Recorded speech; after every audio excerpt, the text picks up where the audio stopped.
Prontinho, pode iniciar. Certinho. Pessoal, boa noite. Tudo bem com vocês? Hoje a gente vai para a nossa terceira aula de gestão de segurança. A gente vai começar falando um pouquinho sobre os EPCs e EPIs, depois a gente vai passar para a sinalização de segurança, tá ok? Então, a primeira coisa aí, né, que a gente vai ver são os EPIs e os EPCs.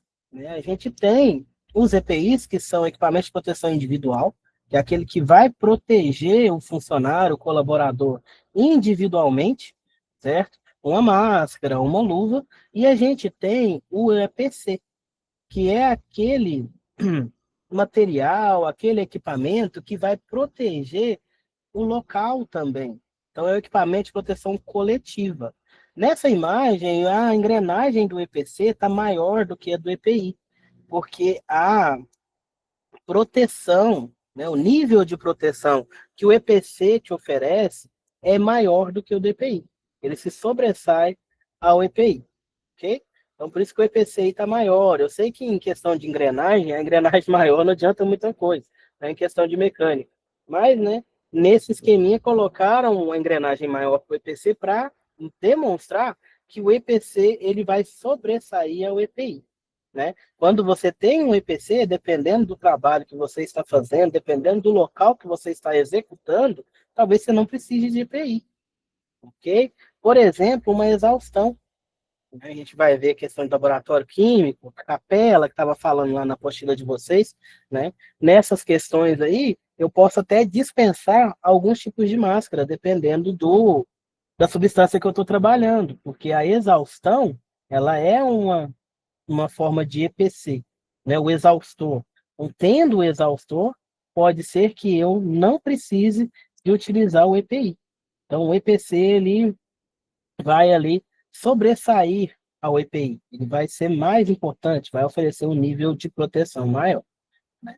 Nós temos ali as barreiras de construção, de contenção primária, que é o EPI e o EPC, e as barreiras de contenção secundária. Esse material ele é mais voltado para laboratório bioquímico, tá, pessoal? Mas eu vou passar, né, para vocês de forma geral, tá, ok? Aqui eu peguei um laboratório porque lá na apostila de vocês fala sobre a capela, fala sobre a exaustão, fala desses equipamentos que são voltados para química, tá? Para laboratórios, mas a gente vai expandir também para a área industrial, ok?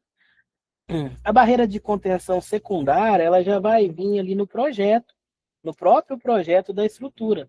Você já fazer um desenho, uma estrutura física que te proteja, que te forneça proteção dos riscos físicos, químicos, biológicos que a gente viu, né? Ergonômicos. Então, ele já vai te dar condição. Aquele local, aquela estrutura física já te dá condição de você trabalhar. Certinho? Então, o EPI é todo o dispositivo que foi feito, concebido ali, para proteger a integridade física e a saúde do meu colaborador. Né? Eu não, eu não corroboro muito com essa definição de EPI, tá? Porque o EPI, gente, ele não protege 100%. Tá? Apesar de ele chamar equipamento de proteção individual, ele não vai, né, se sobressair a uma análise de risco do colaborador. Né? Ou seja, o EPI não é uma roupa de super-herói. Né? Que tem gente que pensa que o EPI vai proteger de tudo. Ele não protege. O EPI ele minimiza danos. Né? Então, o EPI ele só vai te valer depois que o acidente acontecer. Então, a gente tem que tentar, primeiramente, evitar o acidente. Né? Se eu tiver com um óculos e tiver uma projeção de alguma partícula até meu olho, vai atingir o óculos e não vai chegar no meu olho. Mas eu tenho que trabalhar na contenção da partícula que pode ser arremessada no meu olho, né? Não somente no óculos. Porque senão eu vou ter que vestir o meu colaborador como se ele fosse um astronauta, ele vai perder um pouco de mobilidade, ele vai perder ali, né, agilidade para o trabalho, e eu vou estar trabalhando somente no depois que o acidente acontecer. Bom, essa definição é da NR6, que é a ANR que fala de EPI especificamente. Ah, mas lembra aí que ele não te protege, ele minimiza danos, ele não evita todos os acidentes. Tem EPIs que vão ser melhores nessa questão de redução de danos, mas temos EPIs que não vão adiantar, dependendo da gravidade do acidente. Tá? Então, não é porque eu tenho um EPI que eu vou deixar de trabalhar com a segurança dos meus colaboradores. Né? Sobre o EPI, a empresa ela é obrigada a fornecer o EPI gratuitamente, o funcionário não pode pagar, certo? E os empregados são obrigados a usar os EPIs e são responsáveis pela sua guarda e conservação.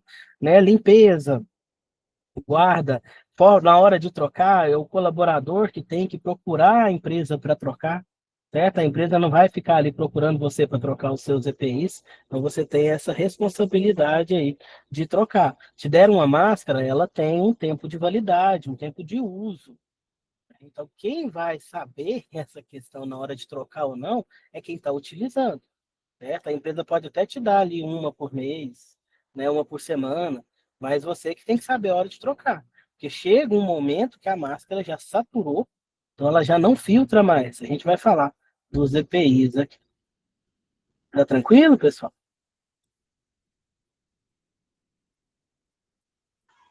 Nós Tranquilo. teremos EPIs. Oi? Tranquilo. Ah, tá. Obrigado pela confirmação. Nós teremos EPIs para proteção de todas as partes do corpo. Né? Vamos começar ali pela cabeça. Né? Na cabeça, o primeiro que a gente pensa é no capacete. Né? Ele vai proteger de impacto, perfuração. Alguns tipos de capacete vão proteger de choque elétrico, né? Que eles vão ser isolantes ali. Né? E tem também outros tipos de capacete que são acoplados com outros dispositivos de segurança que vão oferecer uma proteção maior. A gente tem as máscaras faciais, né, que vai depender da substância química que você está trabalhando. A gente tem máscara contra gases, tem máscara contra particulados, temos máscaras de filtro físico e filtro químico. O físico ele funciona somente como uma barreira física contra particulados. Poeira, por exemplo. O químico, ele já vai ter alguma substância ali que vai reagir com aquela outra substância que é nociva, neutralizar ela antes de você respirar, né? Por exemplo, a gente tem filtros para gases ácidos. Então, esse filtro é um filtro de carvão, né, de carvão ativado ali, e ele vai neutralizar esse ácido, esse gás ácido que você vai respirar, para não deixar com que ele entre em contato com suas vias aéreas. Né? E tem as máscaras combinadas, que vai ter tanto o filtro físico quanto o filtro químico. Além dessas, nós teremos também as máscaras autônomas, que a gente fala. É aquela máscara de oxigênio, que vai ser, né, por ar mandado através de um compressor ou por um cilindro, né? É autônomo, porque aí a pessoa pode entrar em um ambiente que tenha substâncias nocivas, porém ela não vai depender daquela atmosfera. Ela vai respirar somente o ar que está sendo mandado para ela. Então, por isso que a gente fala que ela é autônoma. Ela independe da atmosfera do ambiente, né? Utiliza-se ela em locais onde eu tenho uma presença alta de gases contaminantes. Esses gases contaminantes, pessoal, nas NRs têm um limite de tolerância. Eu não sei se eu já falei isso para vocês. Toda substância que é danosa tem nas NRs um limite de tolerância. A quantidade que eu posso ter naquele ambiente onde eu possa permitir o trabalho, com ou sem EPI. Okay? Um exemplo aí é o CO2. Né? O CO2, se tiver muito CO2 no local, a pessoa pode sofrer com asfixia, com dificuldade de respirar. Então, a gente tem um limite de tolerância da concentração do CO2 para o tempo de trabalho. A partir de uma certa concentração, a pessoa já não pode ficar exposta 8 horas por dia. Ela vai poder ficar só 6, só 2 horas, só 1 hora, né? Dependendo da concentração, nem 1 hora. Aí ela vai ter que entrar, por exemplo, com essa máscara autônoma. que ali ela não pode ficar naquele local, certo? Outro tipo de proteção para a cabeça, a gente tem os óculos de segurança, vai ser risco de impacto, substâncias nocivas e até mesmo radiação. Impacto, óculos anti-impacto, que é aquele mais simples que a gente utiliza, né? Só para projeção de partícula sólida. Para fluidos, ele não adianta muito. Aí tem que ser outro tipo de óculos, que é o óculos ampla visão, um que parece óculos de mergulhador, porque ele sim vai proteger contra projeções líquidas, ok? E a gente tem outros tipos de óculos, por exemplo, para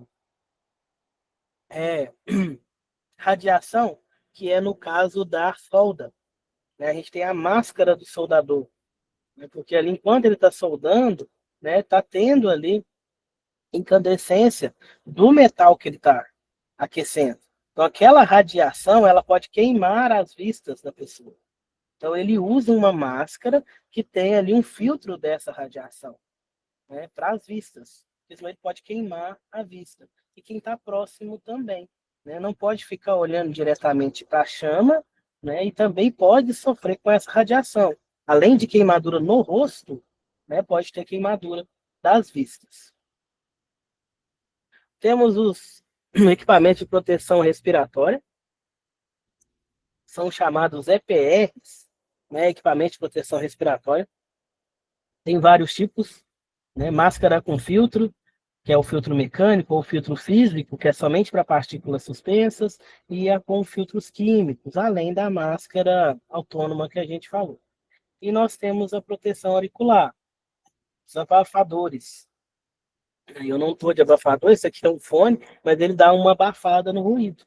Ele não é um EPI, estou utilizando, é só para dar aula para vocês, porque tem muito ruído aqui, eu não consigo ouvir se eu não colocar esse fone, né? Mas na indústria existe o abafador que vai somente reduzir a pressão sonora daquele ruído antes dele chegar no seu ouvido. Você não vai abafar completamente o som. Ele vai atuar como um redutor. A gente mede o nível de pressão sonora com uma unidade que chama decibel. A gente tem um equipamento que chama decibelímetro. Esse decibelímetro, ele vai medir a pressão sonora do local. Se der mais do que 80, a pessoa não pode trabalhar naquele ambiente mais de 8 horas por dia sem proteção. Então, passou de 80, eu já sou obrigado a usar um EPI. Se for até 79, a pessoa pode trabalhar. Mas se chegar a 80, já é o limite de tolerância. Aí eu já tenho que reduzir a exposição da pessoa e fazer a utilização de EPIs. Ou algum EPC que reduza esse nível de pressão sonora. Se eu estiver num local ali que tem 100 decibéis, um ruído, né, digamos alto, assim, né, um ruído que incomoda, de 100 decibéis, eu vou trabalhar com um abafador. O abafador, o que, que ele faz? Ele reduz esse nível de pressão sonora antes que ele atinja o meu ouvido. Então, ele vai valer, por exemplo, 20 decibéis.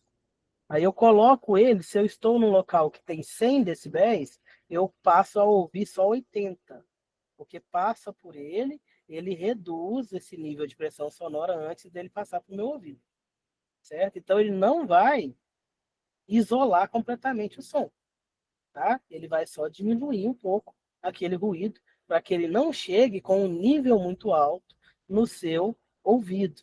Então, né, o EPI, como a gente fala, ele não é o melhor, a melhor opção que você tem. Ele é a última. Então, deve-se considerar, nesse caso de ruído, por exemplo, a manutenção da máquina, um enclausuramento daquela máquina para reduzir o ruído que ela faz. Não a obrigatoriedade de usar EPI.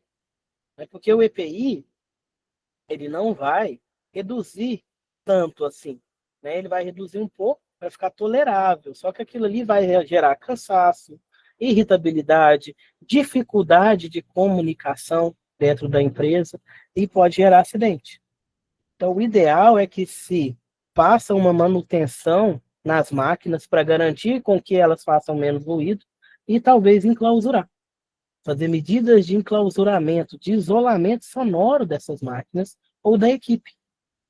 Né? Eu acho que eu até usei esse exemplo quando eu fui explicar para vocês a hierarquia das medidas de controle. E aí a gente tem lá, né, o primeiro, o mais efetivo de todos é eliminar a fonte, eliminar o perigo, mas não tem como eu eliminar todos os perigos. Então a gente vai descendo e vai reduzindo a, a eficiência, né, a efetividade daquela medida de controle. O EPI está lá embaixo, naquela pirâmidezinha. Ele é o último, né? Ele é para depois que já aconteceu. Ele é para quando já tem o ruído. Ele é ali uma medida de controle da mais fraquinha que existe. É só para falar que tem, digamos assim. Então, assim, quando a gente for pensar em segurança, pensar lá no projeto, antes de começar. Né? Não deixar para vir apagar fogo depois. Né? Vou dar EPI para o meu colaborador. Vai te gerar custo, vai te gerar afastamento devido a estresse, devido à falha de comunicação, certo? E o seu colaborador pode não usar. O EPI ainda tem essa questão. Ele pode não usar ou usar de forma inadequada. Aí não vai adiantar para a saúde dele. Né? Você, como empresário, como, né, dono da empresa ou chefe de segurança, você está resguardado porque você forneceu o EPI. Mas aquele funcionário, aquele colaborador, se ele não tiver consciência que ele precisa usar, que é para o bem dele, ele vai ter lesões. Lesão no ouvido, lesão nos olhos, se ele não utilizar de forma correta esse EPI. Então, o EPI, ele dá muita brecha. E brecha para acidente. É melhor a gente trabalhar no antes, né? No EPC, numa medida de controle administrativa, em algo mais efetivo do que somente o EPI. Colocar o EPI ali como uma salvaguarda, como um escudo, né? Como se fosse uma última proteção, né? Pensar nas anteriores e deixar o EPI como última solução ali, para que se acontecer o EPI está ali para reduzir o dano daquele acidente, certo? Aqui alguns exemplos, pessoal, de máscara de filtro mecânico. Ela vai somente filtrar. A gente chama essas máscaras de PFF, né? Vocês devem ter lembrado aí da época da pandemia. Falava, a máscara PFF2 é melhor do que a PFF1. Né? Essa daqui, por exemplo, é F1. Essa daqui já é F2. O que é esse F? Né? PFF significa peça facial filtrante. PFF1, ela tem uma camada de filtro. PFF2, duas camadas filtrantes. PFF3, três camadas filtrantes. Quanto mais camadas, melhor a eficiência desse filtro, certo? A eficiência da PFF1 é de 80% a 85%. É uma eficiência boa, mas, né, ainda passa 20% de contaminação. PFF2 chega a 95%. Então é ótima a PFF2. Ela te dá uma proteção alta ali, né? E você tem controle de custo, que ela não é tão cara quanto a PFF3. A F3, ela já te garante 99,9% de eficiência. Teoricamente não passa nada nela. Então ela é mais cara e ela acaba que é mais difícil de utilizar. Como o filtro dela é mais potente, né, a pessoa fica às vezes um pouco mais abafada. Ela demora a acostumar com a F3 e ela é mais cara. Então a mais utilizada aí, né, é a F1 quando não tem tanto particulado assim, e a F2 quando a gente tem bastante particulado. Eu posso ter esse filtro mecânico combinado com um filtro químico.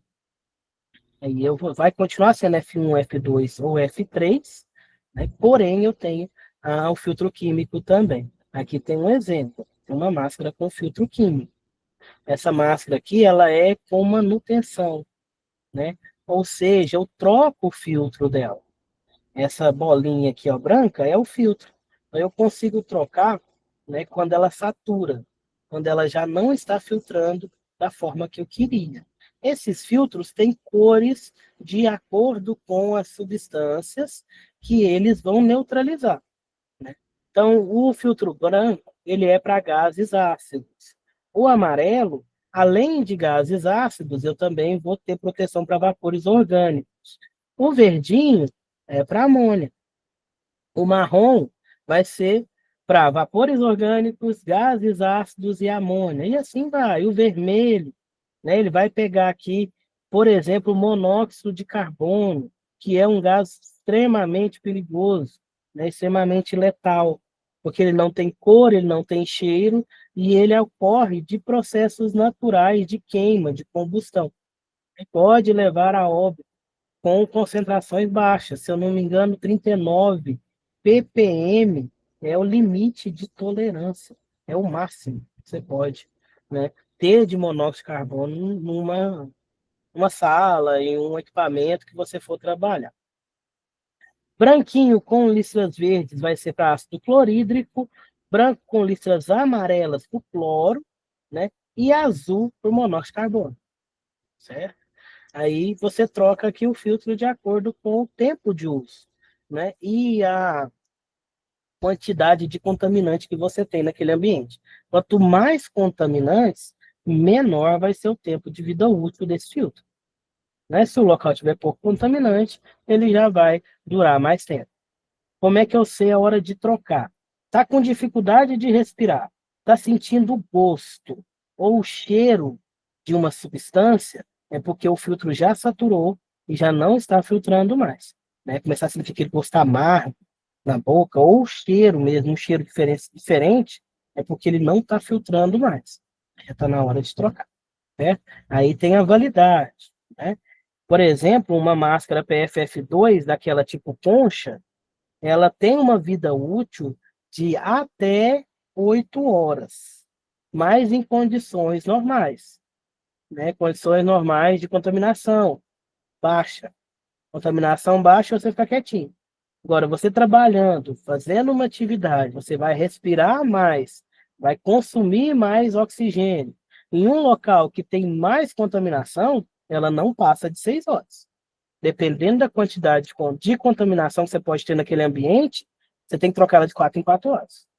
Apesar dela te dar ali um intervalo, uma janela de utilização de até 8 horas, é somente para você ficar paradinho, sentadinho num ambiente comum.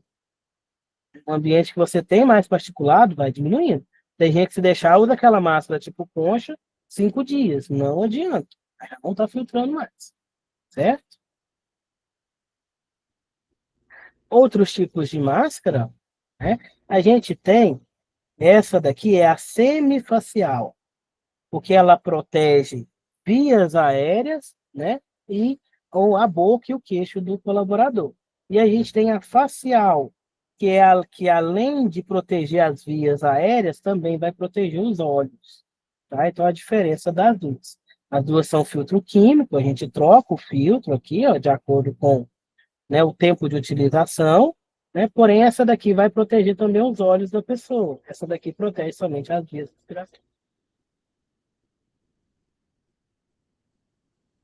Os óculos, né? Esses óculos aqui, pessoal, esse aqui é um anti-impacto, nessa imagem aqui, muito utilizado em laboratório, em serralheria, em pessoal que trabalha montando andaime, né? Construção civil, o pessoal usa muito essa daqui, esse óculos aqui que é o anti-impacto. E esse daqui é o ampla visão. Esse daqui ainda está acoplado com uma face shield, que é uma máscara de proteção facial. Certo? Esse daqui, ó, ele não vai deixar cair fluidos, que fluidos atinjam também a região dos olhos do colaborador.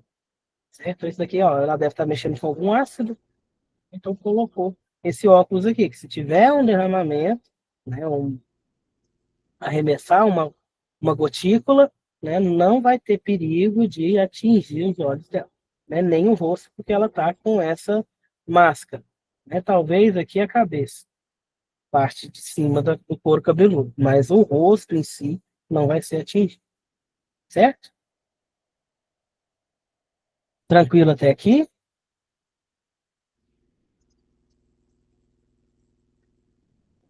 Beleza. Tô falando muito rápido, gente? Tá, vamos para entender.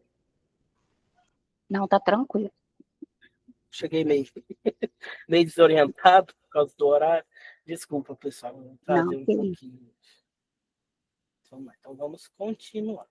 Só um momentinho. Esse conteúdo é grande, então eu tenho que dar uma acelerada. Outros tipos de EPI, proteção para o corpo, né? A gente tem avental, macacão, né? E protetor de tronco. Uma questão importante, jaleco não é EPI, tá, gente? Ah, ele é antiácido, mas ele não é EPI. Para ser EPI, o equipamento precisa ter o que a gente chama de CA, que é um certificado. Esse certificado, ele vai, né, ser de acordo com a legislação brasileira, que aquele equipamento de proteção individual foi testado e está liberado para ser utilizado. Então, não é todo o avental e todo o jaleco que é considerado EPI, não. Tá bom? É só os que têm ali esse CA. O macacão, a gente tem o macacão, né? Tipo, os mais conhecidos aí é o Tyvek e o Taishen.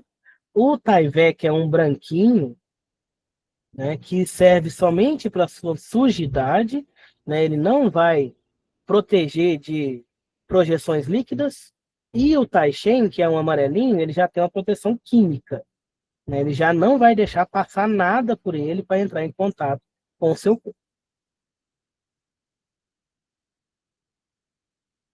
Tipos de avental usado principalmente aí no laboratório, né? O de PVC, que é aquele tipo avental de açougueiro que eles falam, porque ele é mais comprido, ele vai ficar abaixo do joelho do colaborador, então protege mais ali.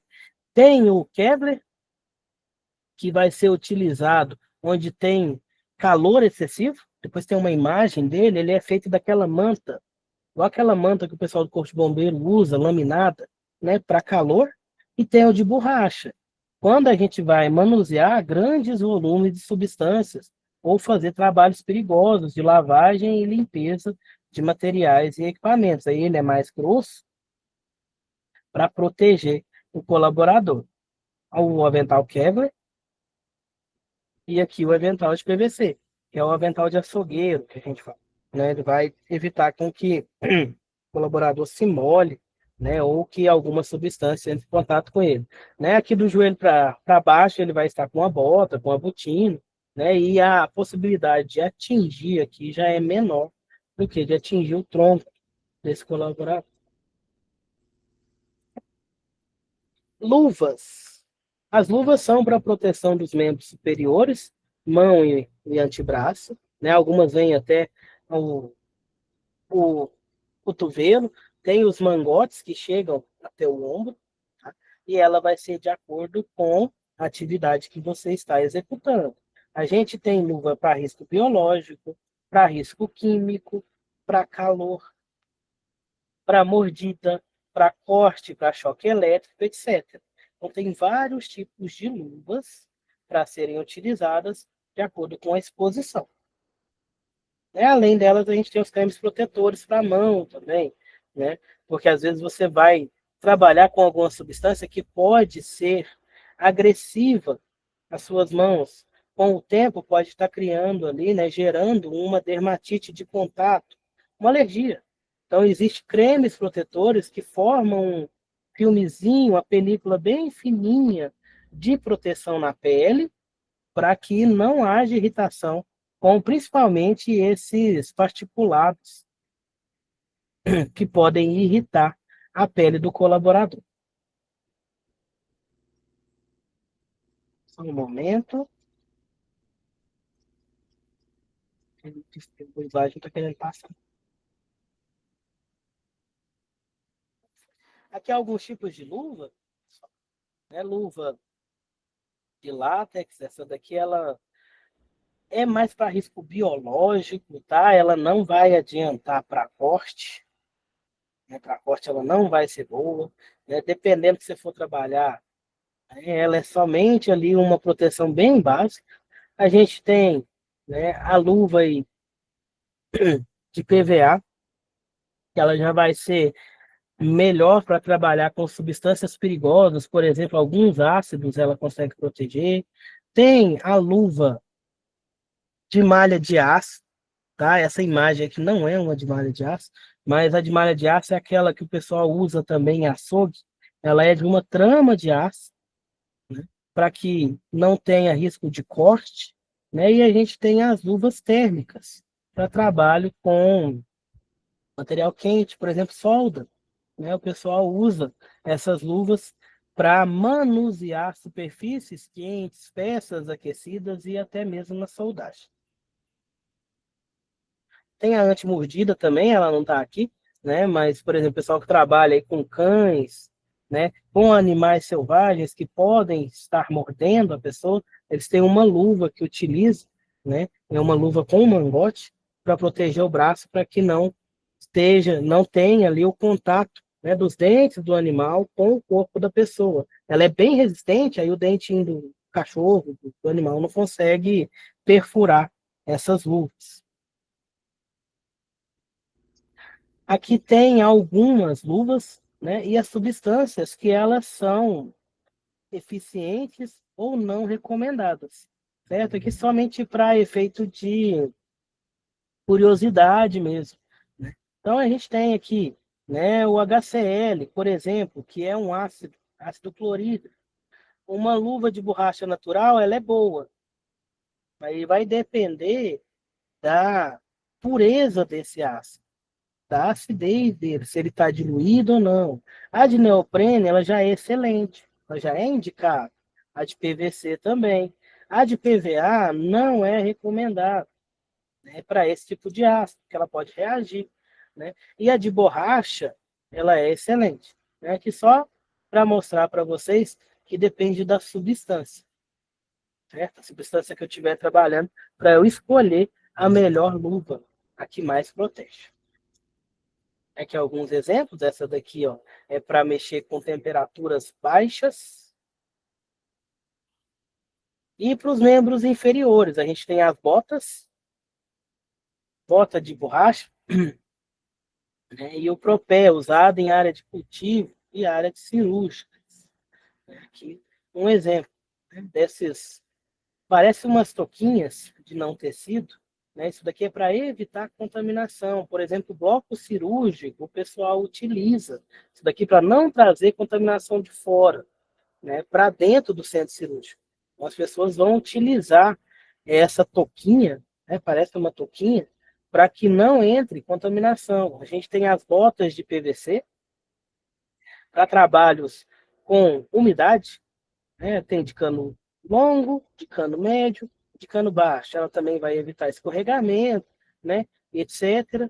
Tem as botinas, né, botinas com bico de PVC, né, é um polímero. Essa biqueira dela, antigamente era de aço, só que ficou dando problema demais. Às vezes caía alguma carga no pé do colaborador, aquela biqueira de aço exprimia os dedos, cortava os dedos, decepava ali os dedos da pessoa, então colocaram uma de polímero. E também ela tinha, não podia ser utilizada em eletricidade. Aí colocaram um polímero que ele é resistente, ele é leve, ele não vai sofrer esse amassamento igual tinha na biqueira de aço e pode ser utilizado em serviços com eletricidade.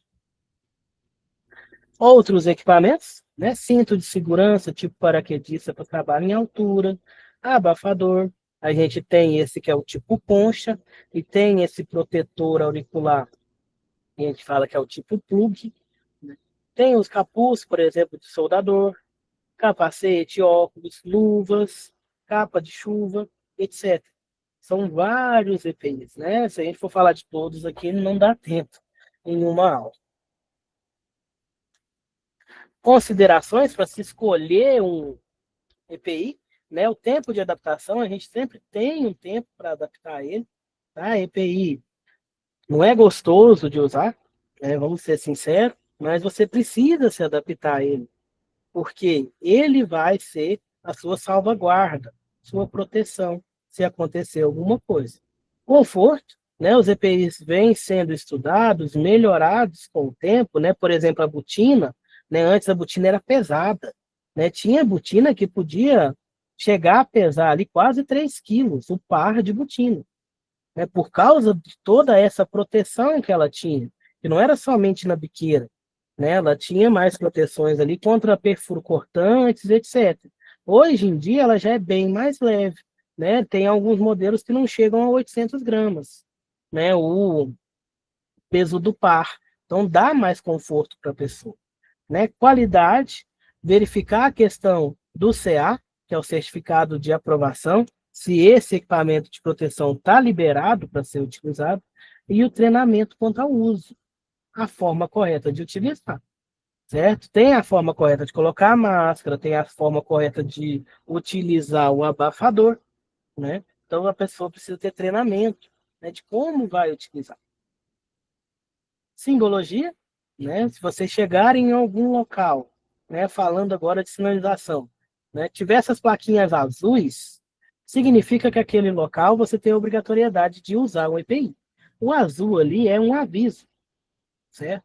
Ele está te falando, ó, precisa de usar botina, precisa de usar o óculos nesse local. Então, vocês vão ver aí, plaquinhas azuis são de aviso, né, de conscientização.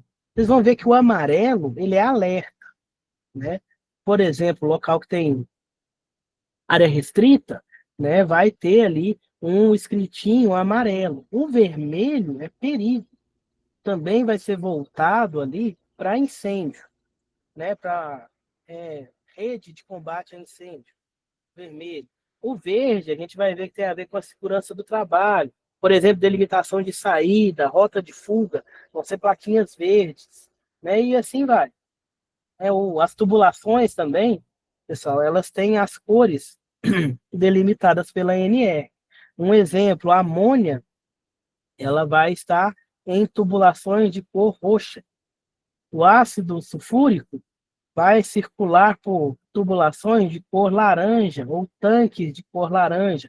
Isso daí é da ANR, certo? O vermelho vai ser para a rede de combate a incêndio, para onde passa a água para combater incêndio. E assim vai, certo? Cada substância tem uma cor ali pela ANR da tubulação. O verde é oxigênio. Vocês já devem ter visto em hospital, visto aí cilindros de oxigênio, né, eles costumam ser verdes, porque o verde é a cor do oxigênio, né? E tem outras cores, eu não vou lembrar todas de cabeça agora, tá, pessoal?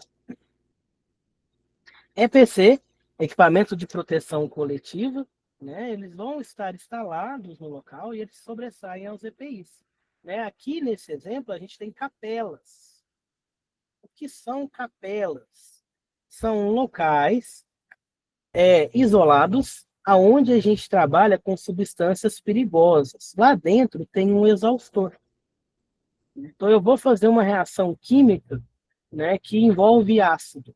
Eu vou trabalhar dentro da capela, né? Eu vou colocar somente as minhas mãos ali, com luva, com proteção, e vou fazer a reação dentro dessa capela, com o exaustor ligado. Porque qualquer gás que for gerado ali durante a reação química, o exaustor vai puxar e não vai deixar com que ele venha até a minha via respiratória, né? A gente tem as capelas completamente isoladas, que a gente vai ver, e tem as capelas semi-isoladas, que são essas aqui, né? Que você abre essa portinha dela de vidro até uma certa altura, onde você consiga inserir seus braços ali para trabalhar, e tem as que são isoladas, que elas têm uma luva ali. Você coloca a mão dentro da luva e trabalha completamente isolado dentro da capela.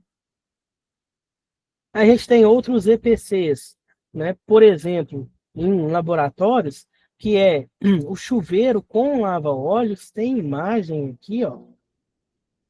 Esse aqui é o chuveiro com lava-óleos. Chuveiro aqui, a ducha é aqui em cima. Se a pessoa, né, tiver o contato com uma substância química, caiu nela, ela vai usar esse chuveiro, ela vai puxar aqui, ó, esse acionamento e ele vai despejar água sobre ela. Aqui embaixo é o lava-óleos. Aqui tem o dispositivo de abertura, a pessoa empurra e ele vai jogar a água para cima, igual um chafariz. Aí a pessoa coloca o rosto aqui, onde vai atingir a água nos olhos. Esse daqui é outro tipo de chuveiro de descontaminação. Esse daqui ele é acionado pelo pé. Na hora que a pessoa pisa aqui, ó, essa gradinha desce e ele já aciona. né, a ducha para lavar ali a pessoa. Então, todo laboratório físico, químico, laboratório de mineração, laboratório de química, laboratório biológico, vai ser obrigatório que tenha esse chuveiro de emergência, certo? Para que, se tiver algum contato com uma substância perigosa, a pessoa consiga fazer a descontaminação. Capela química, que a gente viu, né, que é onde a gente faz reações. Tem a capela de fluxo laminar, que é uma capela isolada, que vai ter ali, né, além da exaustão, ela tem uma ventilação também, que faz com que o ar ali dentro seja renovado o tempo todo, para que não haja risco de contaminação nem do colaborador, nem do material que ele está trabalhando, certo? Porque ali esse fluxo laminar ele não vai deixar com que ele se contamine também, ok? Baldes de areia para questão de incêndio, não vai dar tempo da gente falar de incêndio, de proteção de incêndio, mas baldes de areia são deixados em locais onde eu tenho um risco maior de incêndio. Extintor de incêndio, todo local precisa ter, todo local que tenha pessoas trabalhando, eu preciso ter extintores de incêndio. Luz ultravioleta, por caso de descontaminação, né, de algum equipamento, né? Eu trabalho com essa luz ultravioleta para descontaminação. Filtro, questão do ar, que é respirado dentro de um laboratório, e a cabine de segurança biológica, que é aquela que tem as luvinhas que eu falei para vocês. Tem imagem aqui para frente. Aqui está mostrando os lava-óleos de emergência, certo? E tem o portátil, que é esse daqui, né? São recipientes, né, com água, onde você vai colocar ele ali, pegar ele e jogar água nos olhos, né? Ele tem o formato do olho da pessoa, onde ela coloca ali e aperta, ok? Esses lava-óleos e os chuveiros de emergência, né, que são de água, a gente precisa verificar qual substância que você está trabalhando. No caso do ácido sulfúrico, a água não ajuda. A água ela vai piorar o processo. Aí a gente tem que fazer a descontaminação com outro tipo de EPC, que é o difoterine. Não sei se vocês já ouviram falar. Já ouviram falar do difoterine? Sim. Vou pegar uma imagem aqui, só um momento, tá, pessoal? Para mostrar para vocês. Vou trocar a tela.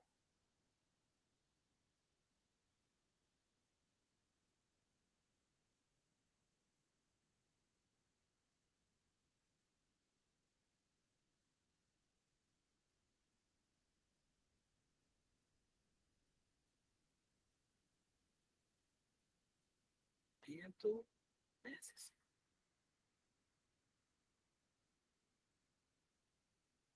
Esse aqui é o difoterine, pessoal. O que, que é esse difoterine para quem não conhece ele?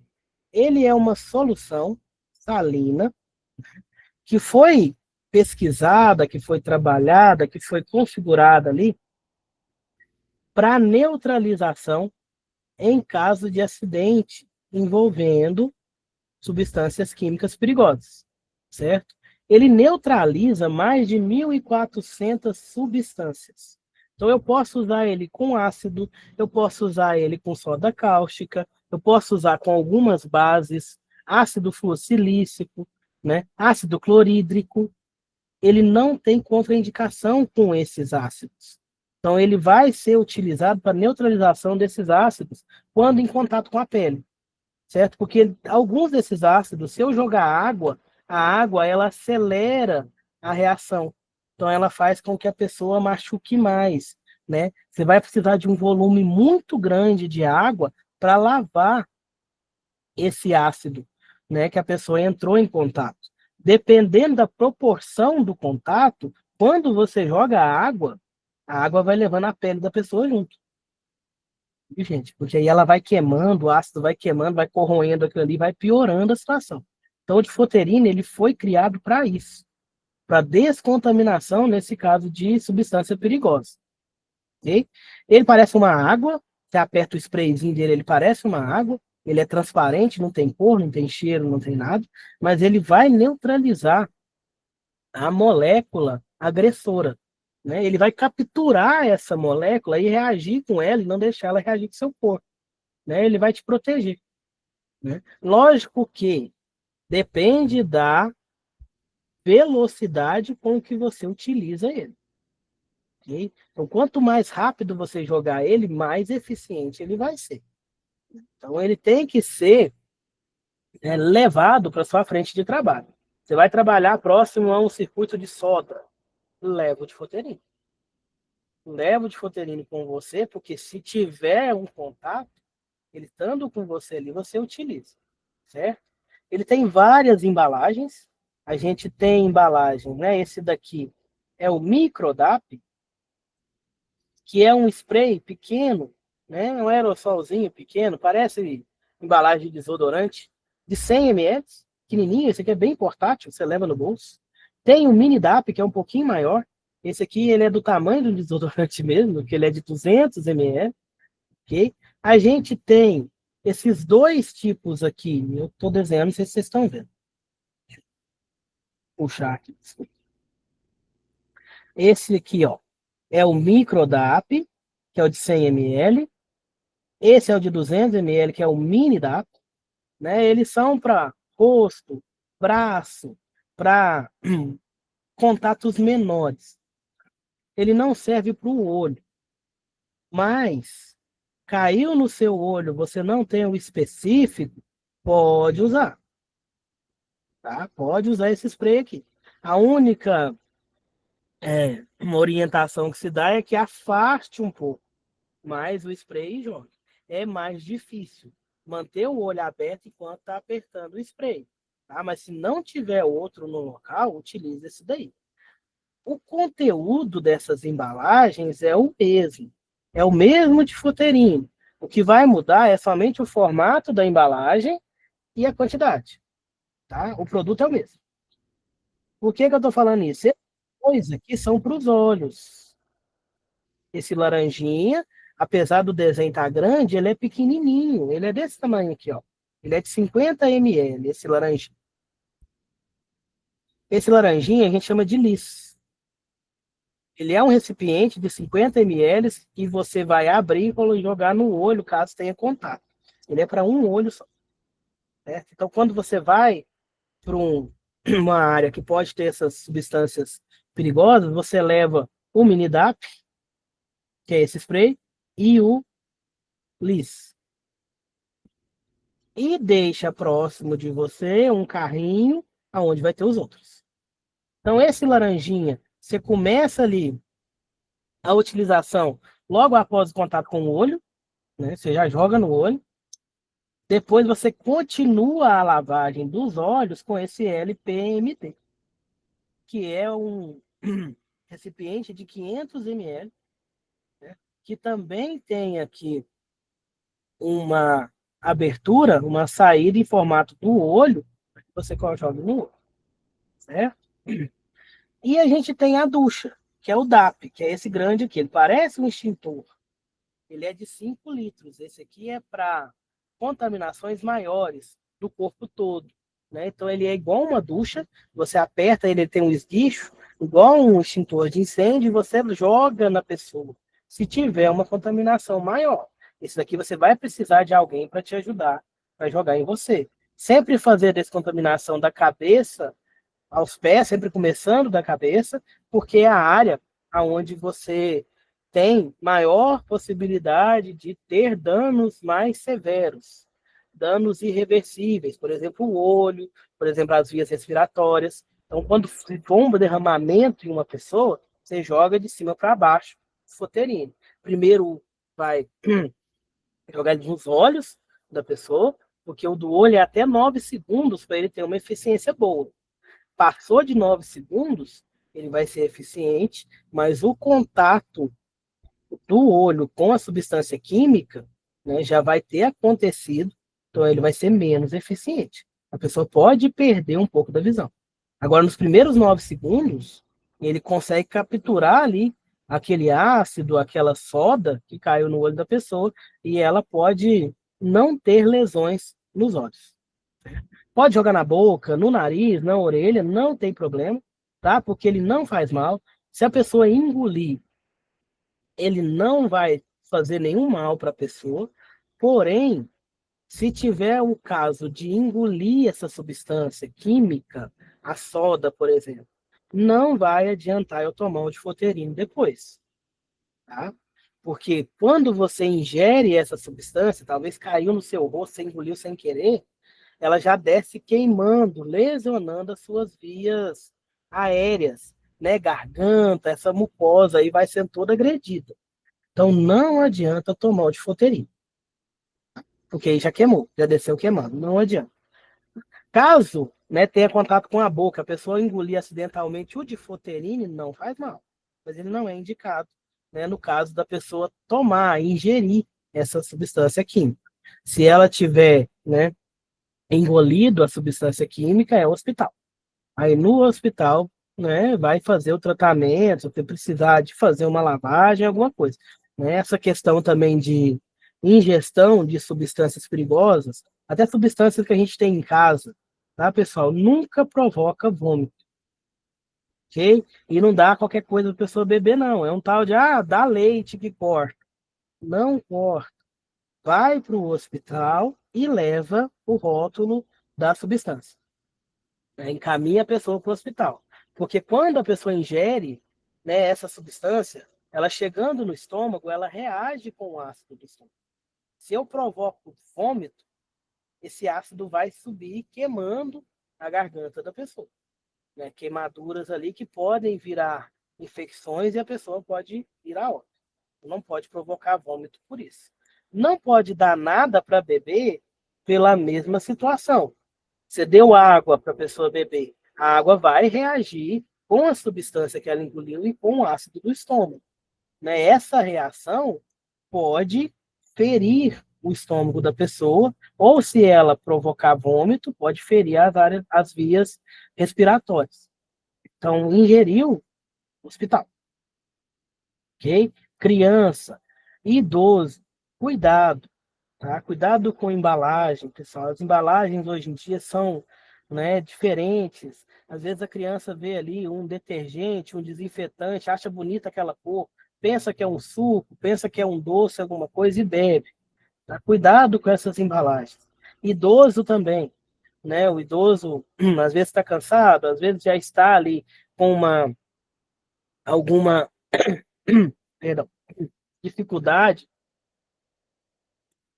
né, a pessoa que tem Alzheimer, alguma coisa assim, né, às vezes não consegue ver o rótulo e utiliza aquela substância, bebe aquela substância, então tomem cuidado. Tá? Em questão também de trocar de embalagem, produto de limpeza, rotula, coloca o rótulo, separa, tá, pessoal? Porque é muito perigoso. A gente não vê falando tanto, mas ainda tem bastante contaminação aí, né, com produtos caseiros, com substâncias que a gente tem em casa. Ok? Voltando aqui para o outro slide. Entenderam de Foterino? Depois eu vou colocar no slide de vocês um vídeo da utilização do difoterim, né? De como se utiliza. Que é aquela questão, ele é do YouTube, se eu colocar para rodar aqui, vai dar direitos autorais, etc. Mas aí eu mando para vocês. Capela, a gente falou da capela, né? Os ácidos nos laboratórios ficam dentro da capela, porque eles podem ter ali, né, uma vaporização e tal, então eles ficam ali para garantir com que não haja contaminação, né? E a cabine de segurança biológica, né, é aquela que vai proteger não somente o colaborador, mas também o ambiente e a amostra, tá? Não vai permitir que esses aerossóis sejam arremessados para o ambiente. Aerossol, gente, é partícula muito pequena, tá? Pode ser líquida ou pode ser sólida, né? Quando a gente fala lá, o desodorante, a gente fala até errado, a gente fala aerosol, mas é aerossol, tá? É porque são gotículas muito pequenininhas, cerca de 1 micrômetro de diâmetro. 1 micrômetro é 1 milímetro dividido por 1000. Tá, gente? Então, assim, pensa 1 milímetro, divide ele por 1000, é 1 micrômetro. Então, um aerossol é uma partícula, perdão, que vai ter tamanho na casa dos micrômetros. 10 micrômetros, 50 micrômetros, ou seja, bem menor do que o milímetro. Tá? Então, essas aí elas ficam mais tempo suspensas no ar, devido ao tamanho delas, então aumenta o tempo de exposição e o risco de contaminação.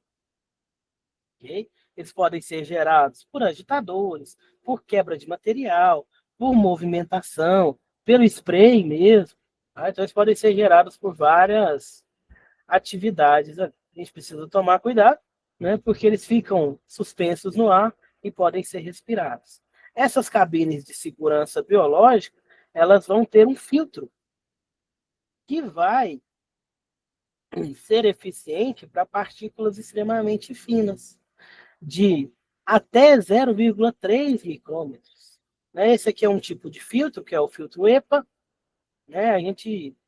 Vocês já devem ter visto, tem alguns aspiradores de pó atualmente que estão vindo com esse filtro EPA, né? Que ele tem uma alta eficiência para particulados no ar, 99%. Os aspiradores antigos não tinham esse filtro. Então você está aspirando pó, né? O mais fininho o aspirador puxa, mas o filtro dele não filtra, então ele joga, ele devolve para sua casa aquele mais fininho. E esse mais fininho é o que mais provoca alergia, é o que mais provoca doenças respiratórias, porque ele fica mais tempo suspenso no ar, vai ser difícil você retirar ele. Então, aqueles aspiradores de pó antigos não tinha esse filtro EPA, então eles acabavam espalhando contaminação. Né? Agora, os aspiradores mais recentes já têm esse filtrozinho, né, que consegue ali filtrar 99% das partículas. Porém, tem um tempo de uso, tá, gente? Deixa eu olhar essa questão. E a gente tem os filtros ultra. Né? Esse daqui é mais utilizado em laboratório químico. Desculpa. E ele vai pegar ali partículas menores, né, até 0,1 micrômetro. Então, ele é mais efetivo. Porém, o custo dele é 150 vezes maior. 150% do filtro E. Então, não é qualquer laboratório que vocês vão ter esse filtro ultra. Aqui as cabines de segurança biológica, a gente tem classe 1, classe 2, classe 3, de acordo com o que elas protegem. Classe 1 vai proteger o operador e o meio ambiente. Classe 2 protege o operador, o produto e o meio ambiente. E a classe 3, né, protege o colaborador, a substância e o ambiente. Classe 3 vai ser aquela que é utilizada para material de alto risco, ou biológico ou químico. Elas têm aquelas luvinhas.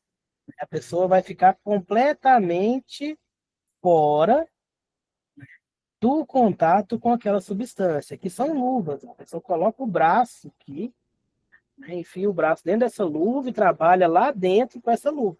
Ela não tem contato nenhum com a substância, ela é completamente isolada. Essa daqui é de classe 3. Tinha? Sabe? Sabe? E esse slide aqui acabou. Deixa eu abrir o outro. Tranquilo, pessoal?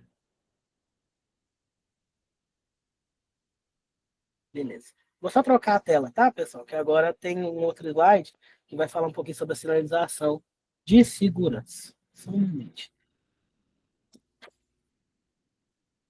Vamos ver se vai dar tempo. A gente tem 20 minutos.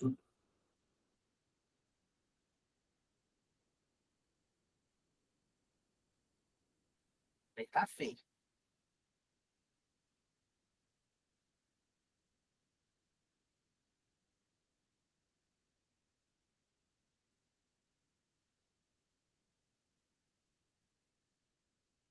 Vou mandar as duas para vocês, tá?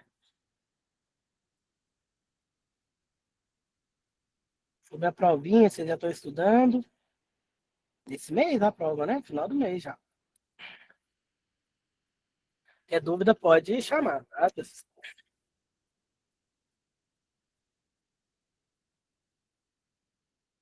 Já falou, né, das sinalizações de segurança, né? Todas as empresas, indústrias, laboratórios precisam ter essa sinalização de segurança. Então, as cores são essas.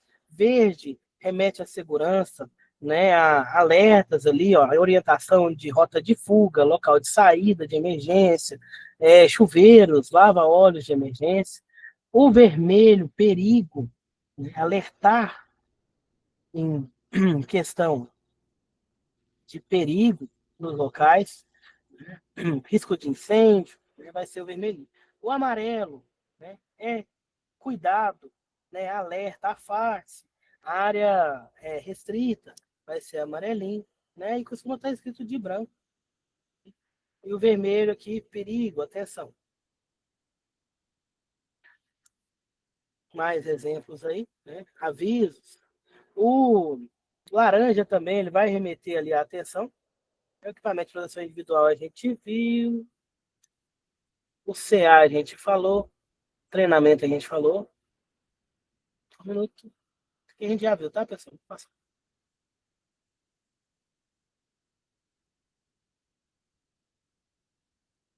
As máscaras, a gente falou delas. Boas práticas laboratoriais. Essa última parte aí tá voltada aí para as práticas laboratoriais. Né? A gente vai ter que manter as vestimentas corretas de acordo com o local que você está trabalhando, jaleco, avental, né? Manter a higiene das mãos, né? Do corpo em si. Tem ambiente, tem laboratório que a gente só pode entrar, só pode manusear ali, adentrar aquele local com a vestimenta específica. Uns laboratórios têm substâncias, tem até materiais biológicos ali que não podem sofrer contaminação de jeito nenhum. Então, nesse tipo de laboratório, você troca até de roupa quando. Indústria alimentícia também costuma adotar essa prática. Né? A pessoa vai com uma roupa até um ambiente de trabalho, chega lá e ela troca. É para garantir que não haja contaminação da alimentação. Né? Um exemplo aí, eu não lembro se é a Maquin ou a Bem Brasil, né? O pessoal tem esse revezamento de uniforme, os uniformes dele tem até um número atrás, né? Porque eles trabalham 4 dias, então tem que usar um por dia, não pode repetir o uniforme, certo? E eles não podem ir para o trabalho com esse uniforme. Eles levam ele, né, por ser uma indústria alimentícia, chega lá, eles trocam a roupa para não ter contaminação, para não trazer contaminação de fora para os alimentos, né, porque estão manuseando ali, né, batata. Então, eles não podem utilizar o mesmo uniforme. Né? Tem muita indústria que faz isso. Né? E laboratório também, tem alguns que na entrada tem uma parte de descontaminação, onde jogam um sprayzinho na pessoa que descontamina ela para depois ela entrar. Cuidado no manuseio de vidrarias, né? Porque os vidros ali, eles podem quebrar, podem te machucar, certo? E verificar também a composição, o que que eu vou trabalhar nesse vidro, que ele pode estourar. Então, sempre olhar a temperatura que ele vai suportar, etc.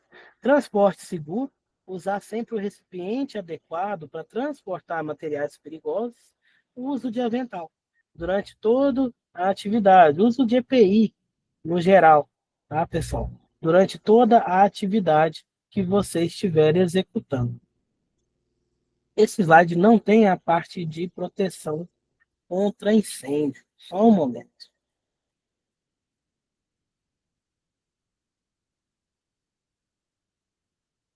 Tá tranquilo, pessoal?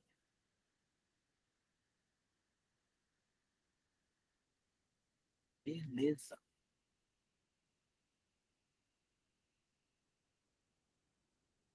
Medo de emergência, EPI. Deixa eu só ver se está faltando alguma coisa. As luvas.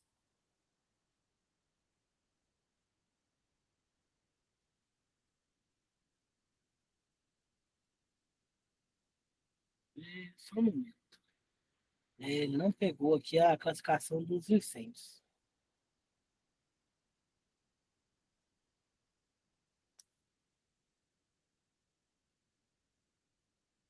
Um minutinho.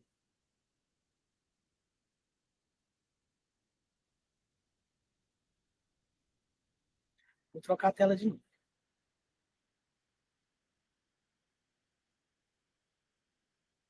E, pessoal, só para finalizar mesmo a questão de combate a incêndio, que é uma parte muito importante que faltou ali na minha apresentação. A gente vai ter as classes de acordo, né, com o tipo de material e a forma que esse material está queimando.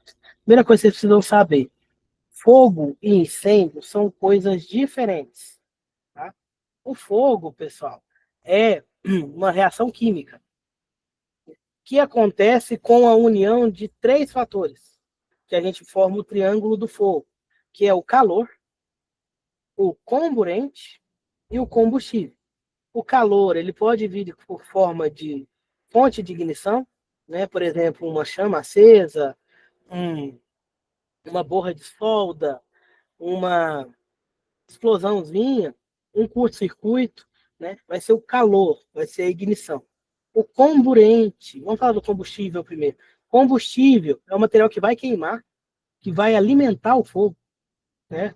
E o comburente é o que vai ser consumido pelo fogo. Não tem fogo, tem oxigênio. Então, a reação química precisa do oxigênio para acontecer. O oxigênio é o comburente. Então, para eu apagar o fogo, eu preciso retirar um desses três itens, né, do meu triângulo do fogo. Então, eu vou ter métodos de extinção de incêndio de acordo com o material que está queimando e cada um vai fazer uma forma de contenção. Né? Como são três elementos do triângulo do fogo, né, eu tenho, né, três elementos ali, três formas de apagar. No caso do calor, né, fogo aquece. Então, para apagar, eu venho com resfriamento. Reduz a temperatura. Né? Por isso que a maioria dos fogos, dos incêndios, né, a gente joga água para resfriar. Né? Que a água vai resfriar aquele material. A gente tem o comburente, que é o oxigênio, que é o que é consumido para o fogo continuar. Então, uma forma de retirar esse comburente é o abafamento. Se eu abafo, eu retiro o oxigênio, então eu mato a reação química. Então, não tem mais fogo. Então, eu vou apagar por abafamento. A pessoa está pegando fogo, né? A gente manda ela rolar no chão. Ou pega um tecido e joga por cima da pessoa, um cobertor, alguma coisa assim. Eu estou abafando o fogo. Estou tirando o oxigênio dele, aí eu vou tirar uma das três bases do triângulo do fogo, então não vai existir fogo. E por último, o combustível. Esse é um pouquinho mais difícil, tá, gente? Porque para eu apagar o fogo retirando o combustível, depende do que eu estou trabalhando, do que está queimando. Senão eu vou lá, né, pegar o que está queimando e tirar, não tem jeito. Eu isolo o fogo daquela área, né? Por exemplo, vegetação. Aí eu vou fazer ali um acero, né? Um corredor onde não tem vegetação, para que o fogo não passe, não continue propagando. Eu estou isolando o combustível, que é o que está queimando, do fogo. Né? A diferença de fogo para incêndio, pessoal, o fogo é substância, é reação química, e o incêndio é fogo fora do controle, certo? Então, nem todo fogo vira incêndio. O extintor de incêndio, ele vai extinguir antes que se torne um incêndio, ok? Antes que ele tome grandes proporções. Então, por isso que a gente chama de extintor. Ele vai extinguir o foco de incêndio. Se for um incêndio mesmo, ele não vai adiantar. Um só não vai adiantar. Que aí o incêndio ele já tomou proporções maiores, ele já está fora de controle. Então você vai precisar de vários extintores e várias pessoas para apagar. Ok? Falando em questão de extinção de incêndio, a gente tem a classificação dos incêndios, que vai ser de acordo com o material que está queimando. Dependendo do material, eu tenho uma classe específica de extintor para usar, de forma de apagar. A gente tem classe A, B, C, D e a classe K. A classe A, ela é daqueles materiais que queimam tanto em superfície quanto em profundidade, materiais que são de fácil combustão. Papel, madeira, fibra, tecido, né? Isso daí é classe A. O extintor de classe A é um extintor de água. Então ele vai resfriar. Ele vai apagar o fogo ali por resfriamento. Então não é qualquer substância que eu posso jogar água. É só essas aí, de classe A. Madeira, papel, fibra, ok? Classe B já vai ser produtos inflamáveis ou combustíveis. Esses aí queimam até acabar o combustível. A gasolina está pegando fogo, enquanto não acaba a gasolina, ela não para de pegar fogo. O álcool está pegando fogo, assim que acaba, que esse material combustível, ele vai queimar e não vai deixar resíduo nenhum. Exemplo ali, ó, óleo, graxa, verniz, tinta, gasolina. Eu tenho um extintor específico, que é o extintor de classe B, que eu vou utilizar em combustíveis, certo? Ele costuma ser um extintor de pó químico, certo? Ou de gás carbônico, né? Ele é um pó químico que vai abafar ali e não vai deixar com que o fogo continue, ou o gás carbônico, que ele vai resfriar e apagar. Tá? Então, tem, né, os dois tipos aí. Pode ser pó químico seco ou um extintor de gás carbônico. Classe C, material energizado. Equipamento elétrico energizado. Eu não posso jogar água, certo? De jeito nenhum, por causa da eletricidade. Posso causar um curto, só um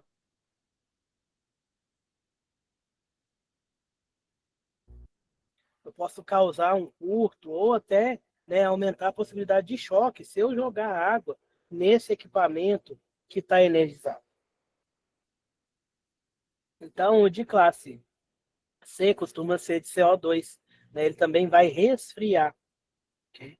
Se o equipamento elétrico não estiver ligado na tomada, não estiver energizado, ele pode ser considerado como classe A, tá? Ah, a televisão pegou fogo, mas não está ligada na tomada. Eu posso jogar água, mas eu vou perder a televisão. Eu vou jogar água nela, né? O pó químico seco, desculpa, ou o gás carbônico, ele vai preservar a sua instalação elétrica desde que ela não tenha sofrido dano devido ao incêndio. Classe D, elementos pirofóricos, metais pirofóricos. Né? São aqueles metais que pegam fogo por reação química. Tá? Ele é uma espécie de um pó também que vai isolar aquele material, né? Aquele material que está queimando. Então ele vai isolar ali, não vai deixar chegar mais oxigênio, mas aí você tem que aguardar ele resfriar. E se você retira esse pó e joga em cima ali, ele volta a pegar fogo. E o mais novinho que a gente tem é o de classe K, que é para óleos e gorduras de cozinha, principalmente, e graxa. Né? Se o óleo está pegando fogo na sua casa, não pode jogar água, ele explode, né? E vai queimar tudo que está ao redor, todo mundo que está ao redor ali. Você tem na sua casa que abafar a panela. A panela está pegando fogo, tampa a panela com a tampa dela mesmo, desliga o fogo e vaza, certo? Desliga ali, né, a chama e sai de perto, porque tem que esperar resfriar. Aí o pessoal fala, ah, leva a panela para fora. Toma cuidado. Tampou, desligou o fogo, vaza. Deixa esfriar lá, não chega lá perto. Não está com a tampa próximo, né, você pode utilizar uma toalha ou um pano de prato umedecido. Ele não pode estar encharcado, vocês vão torcer ele e vai jogar esse pano por cima. Ele vai apagar o fogo, porque se ele não tiver úmido, ele pega fogo também. Né? E nesse momento que ele apaga o fogo, na hora que você joga ele em cima da panela, você vai lá e desliga o fogo. Desliga a trempa ali para que não volte a alimentar ali, a aquecer e pegar fogo de novo. O de classe K, ele é um extintor diferente, tá? Ele é prateado, né? Diferente dos outros que são vermelhinhos, ele é prateado. Vou mostrar uma imagem dele. Tá bom? E ele vai ser utilizado aí em cozinhas industriais. Ele é composto por uma solução de acetato de potássio, que vai reagir com o óleo e ele forma tipo um sabão, aquele óleo. Ele saponiza o sabão. Aí não deixa ele queimar mais. Isola o fogo, isola ele do fogo. Tá? Essa espuma que ele gera ali, ela não deixa com que o fogo volte a pegar no óleo. Porque se eu abafar, tem vídeos, vários vídeos aí. Se eu abafar, tá pegando fogo, eu vou lá e tampo. Quando eu tirar a tampa, se eu não tiver fechado o, a trempa ali, não tiver desligado, tiver fogo aí, o fogo volta. Com o extintor tipo K, não volta. Porque ele saponiza, né, ele faz o sabão com aquele óleo e não deixa com que ele continue pegando fogo. Certo? Alguma dúvida, pessoal?